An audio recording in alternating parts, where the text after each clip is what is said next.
I don't agree. What was he thinking? No way. Wow. That is crazy. Definitely iconic. Yo, this might be my favorite video. I love this video. I don't know about that one. What did I just watch? Your view.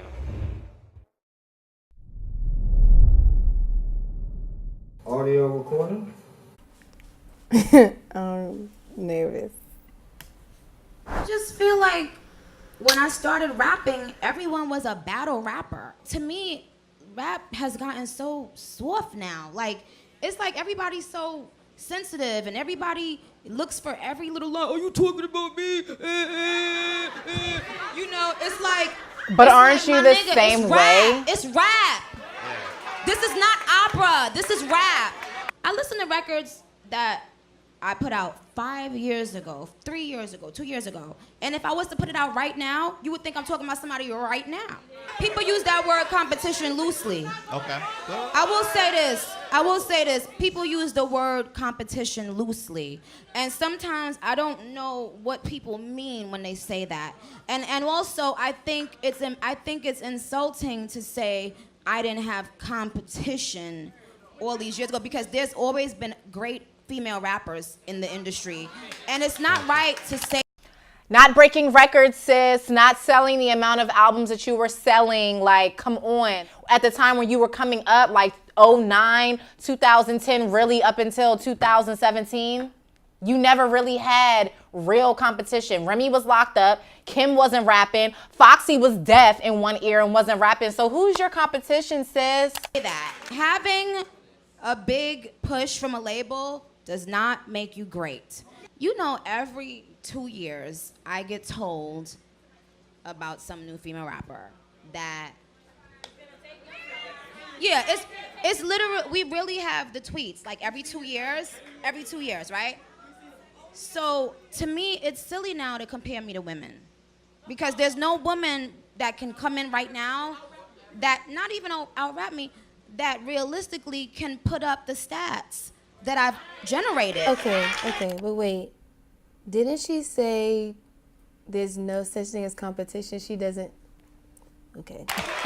We don't compare people to Jordan their first year in the league. We don't compare niggas to Jordan. People love me. The general public love me. People support me. That's not my fault that people fuck with me. When people love me, when you build a fan base, they're gonna wanna buy whatever you give them. And no label could buy that shit. If everybody can have a number one, then why not everybody have one? Why is that? There's other labels, they got a lot of money. Why can't they buy their artist number one? Why can't they buy their artist success? Atlantic, they got other female rappers. I'm not the only female rappers. Why can't they buy their success? Because you can't buy people career. You can't make people love you. Look, I got 86.7 thousand viewers right now. I can't buy y'all watching me. And that's a fact. You gotta have real skill, gotta work for that. If it's really your passion, would you get the world for that? Unlike a lot of these hoes, whether whack or lit, at least I could say I wrote every rap I spit. Here, Nicki seems to be critiquing Cardi B's writing help and her view of the Queen of Rap title in general. In order to be the Queen of Rap, like, you have to live up to a certain expectation. You have Cardi's to have hair like and unit in this clip is everything, okay? certain expectation of lyrics, certain stuff like that. And it's like, I do music that make me feel happy, that I want to bounce to, that I like and love. So I really don't care about stuff like that. These Cardi subs are interesting considering the two said they deaded any drama at the 2018 Met Gala. Okay, but can we look at this photo though? Because Nicki is talking, but Cardi is looking at her like, bitch, go ahead, say what you gotta say, because your breath is on 1,000 and I'm ready to get back to my nigga. Now, I didn't know Cardi and I had an issue, but I guess we do, since you're saying it, you know, other people are saying it. To me, she may have taken an issue with things that I've said, but I'm not going to bite my tongue. I mean, this is right. You gotta have thick skin. People talk about me all the time. I don't go around and tell people, oh, stop posting me because I see one bad thing about myself. You can't expect to be liked and loved and praised all the time. Give me a break. These next bars could apply to Cardi, who began as a stripper. I ain't never played a whole position. I ain't never have to strip to get the pole position. Wow. Hoes is dissing, okay, these hoes is wishing. You're in no position. On LLC, Nicki doubles down against rappers with ghostwriters and those paying for clout. We don't pay niggas to front like they like my shit. We don't pay niggas to come in and write my shit.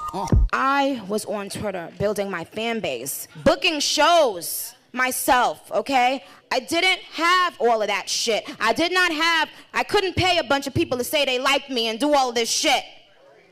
My talent. I want to thank all my fans, my family that supported me, all the love that my fans, that my friends, that everybody shows me is genuine, is beautiful, and that's something that God give me that you can't buy, bitch. Yes, Cardi. Ooh. I have so many thoughts here. What's the first word that comes to mind after watching it? Authenticity. Disappointment? It's a whole joke. She seemed insecure. That's my first thought. I don't think that there needs to be negative competition in this way, especially when you have very few women being able to hit the levels that both Nicki and Cardi have hit. Like, why are they not trying to support each other? Even though Cardi B and Nicki squashed their imaginary beef, which was ignited by the speculations of fans, it's led to believe that shots were thrown at Cardi and a few others on the album Queen.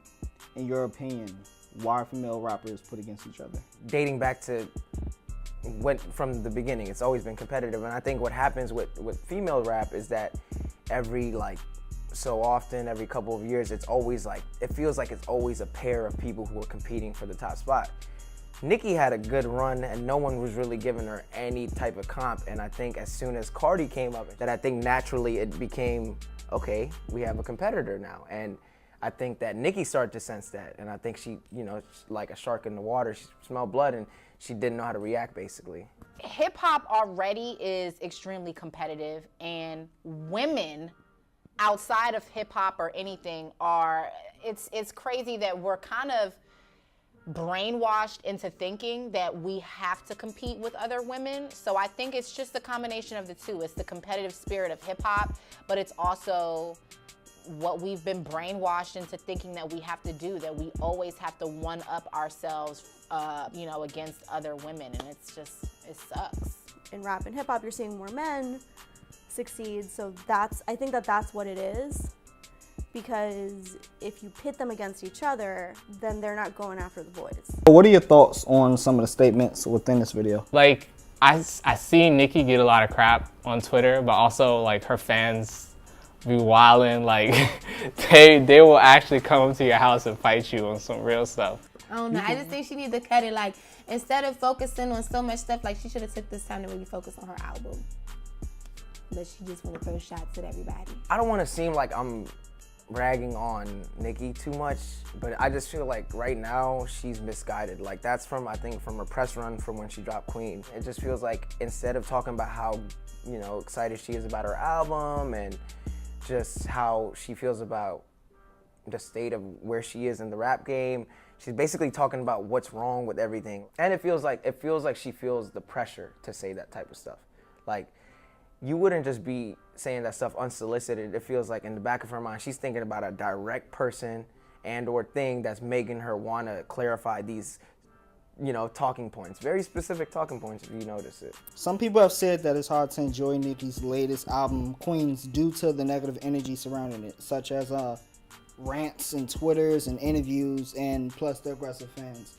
Do you think these things affect the experience as a listener? Absolutely. I don't necessarily think it affects it in a negative way. It's just about whether or not you're able to separate the art from the artist. The interviews and the Twitter rants, that is overshadowing the album, because it's we haven't really heard too much from you in the last couple years or two. It's features here, features there, but as far as a body of work, it's been a minute since we had it. But now you coming out with all these interviews and stuff instead of really promoting your album, it's just what is all this for? And then it's like every 2 seconds you getting into it with somebody or calling yourself, I'm gonna spill the tea, I'm gonna tell the truth, and that's uncalled for. Like, take the time to really focus on your album. Like, push your album. Tell us what your favorite song is on the album. On several occasions, Nicki has compared herself to icons such as Michael Jordan and even Jay-Z. So would you say the same? Would I compare her to? No. To say she's Michael Jordan would be to say she's extended beyond her field, and she's almost, I would argue, like a Michael Jackson. Like, even if you don't listen to music, even if you don't play basketball, you know Michael Jordan. And I don't think she's there. I think that was her overstepping. When she first came out and she was hitting the ground running, like, yeah, like, I definitely think she was putting out numbers that can be compared to, you know, maybe a Jay-Z or a Jordan for a female in rap, for what she was doing at the time. Do you think Nicki and Cardi can resolve the issue? Is it even necessary? At the end of the day, you know, they both hood joints. I've never heard Cardi coming for Nicki. I've never heard her making any statements. So it's kind of like, in real life, if you have a girl that's just talking shit about you and making you, you know, and trying to pit other people against you for no reason besides what seems like jealousy, it's like, I don't need people like that in my life, and I'm not gonna be fake friends with you either. So you stay in your corner and I'll stay in mine, and we both gonna get our bags and leave me alone. And I think it'd be helpful in the sense that, you know, they quelled the beef. Now, like, you know, they could go on to make better music and people won't read the beef into the music. Like, they won't have that beef lens and interpret everything through, oh, that's a jab at X and that's a jab at Y. Cardi is not even checking for her. She's not checking for her. Like, she's living her life. She just had a whole baby. She, you know, dropped her album earlier this year. Like, she's not focused on Nicki Minaj. This is like when Lil' Kim just could not let go of Nicki. Like, and Nicki was trying to live her best. So, like, I ain't even think about you. And Lil' Kim was coming out with a diss track and this and this and this. That's what you look like, sis. Travis sold over 50,000 merch units, which is combined with overall album sales. This alone made his album Astroworld go #1, causing Nicki to fall into #2. This triggered a lot of discussion with unfair treatment, especially within album sales. What's your take on that? I just started reading up this week about how you could sell merch, you could add bundles, you could add songs. For me, as long as everyone's able to do it though, I don't see how it's unfair. Yeah, it's the game and you have to play the game. If Nicki or Cardi were to see this video, what message would you leave them? I'm gonna start with Cardi. Cardi, I just think that you are incredible. I don't care that you don't write your own raps. I still listen to your music. I still think Invasion of Privacy is a fucking bop from top to bottom. I love that you're genuine and you're unapologetically yourself. I think that's gonna continue to push you extremely far in your career. And Nicki, I mean, again, I think you're incredibly talented too. I've been a fan of your music up until this point. I just feel like at this point, you know, you just, again, you seem bitter, you seem extremely insecure, and it's childish for you to try to pull other people down and talk shit about other people because your album is not doing well. Who you need to be addressing is your barbs. Why they ain't streaming your album, sis? Why they ain't buying tickets to your concert, sis? That's who you really need to be questioning.